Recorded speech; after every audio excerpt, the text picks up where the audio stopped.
Chapter 151, The Accident Before the Battle Begins 1. At 5:10 a.m., Zhu Tui slowly opened his eyes while listening to soothing music. That was the sound of his alarm. He looked at the time and then at the dark sky outside the window. Zhu Tui was a little lazy. He did not want to get out of bed. He felt that he had not slept enough. However, he was very energetic. His sleep quality was exceptionally high after he entered a state of meditation.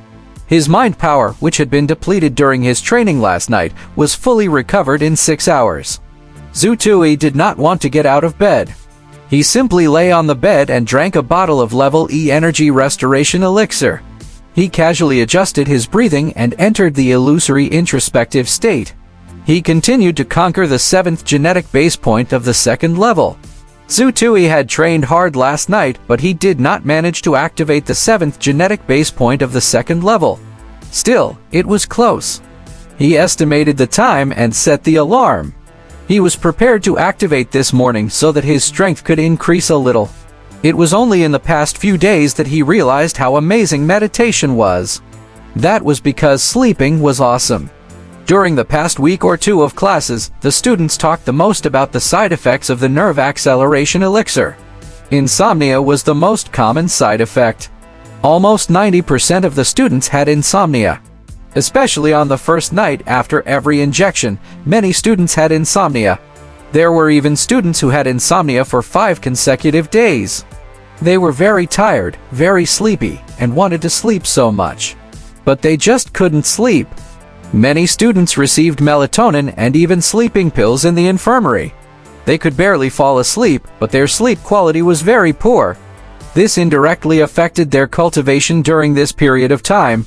However, Zhu Tui was different. He had the side effects of the nerve acceleration elixir, such as anxiety and oversensitivity. There was no such thing as insomnia.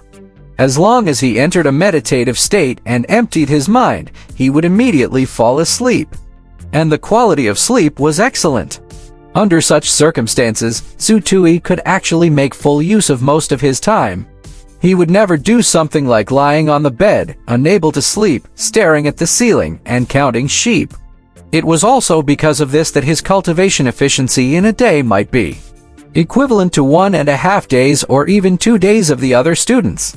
It was precisely because of this that Zhu Tui dared to set an alarm and wake up early in the morning to cultivate. That was because he would be able to replenish some of his depleted mind power after he consumed a portion of it. He could then report to the combat training building.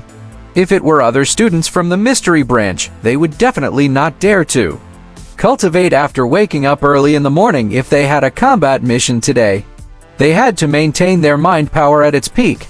However, Zhu Tui dared to do so. He had skipped many of Wen Xiao's mind power training classes. He taught the students from the mystery branch how to quickly fall asleep, improve their sleep quality, and quickly recover their mind power. There were several methods, and they were indeed helpful for sleeping. However, it was difficult to fall asleep within 3 minutes. They all needed a long-term behavior signal, or something similar to self-hypnosis. Actually, Zhu Tui's meditation was not easy to achieve. According to what his father, Zhu Jiangguo, had said, Zhu Tui had persisted for about 16 years before he achieved such an effect. He did not get this benefit for nothing. 40 minutes later, there was a slight fluctuation in Zhu Tui's mind power. When the fluctuation disappeared, he opened his eyes. It was done. He had successfully activated the 7th genetic base point of the 2nd level of the Mind Concentration Foundation Forging Technique, version 4.9. His mind power increased just like before. It increased by more than 5%, less than 6%. If he continued to cultivate for the next 2 days, he would be able to improve further. One should not underestimate this 5% increase. The increase in his overall mind power was not obvious.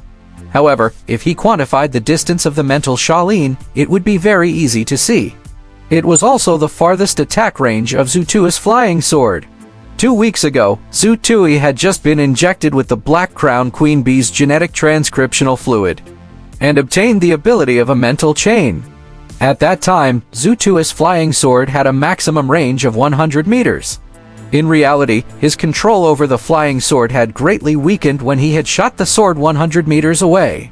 Even turning the sword around had become very strenuous. Therefore, the effective killing distance of Zhu Tui's flying sword was about 90 meters when the mental chain was 100 meters away. However, every time Zhu Tui activated the second level of his genetic base points, his mind power would increase by about 5%.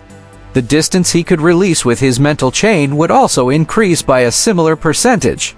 This improvement was very, very impressive. At that time, Zhu Tui had only activated 2 of his second-level genetic base points. The range of his flying sword was 100 meters. When the 6th genetic base point of the second level was activated, his flying sword had a maximum control range of 121 meters and an effective killing range of 110 meters. And now, he had activated the 7th genetic base point of the second level. The flying sword's maximum control distance had reached about 127 meters. Moreover, it did not just increase the distance. The increase in overall mind power would increase the initial speed and acceleration of the silver pills and the flying sword that Zhu Tui controlled. This would greatly increase the lethality of his flying sword and silver pills. The improvement in these 2 aspects did not reach about 5% like the furthest distance.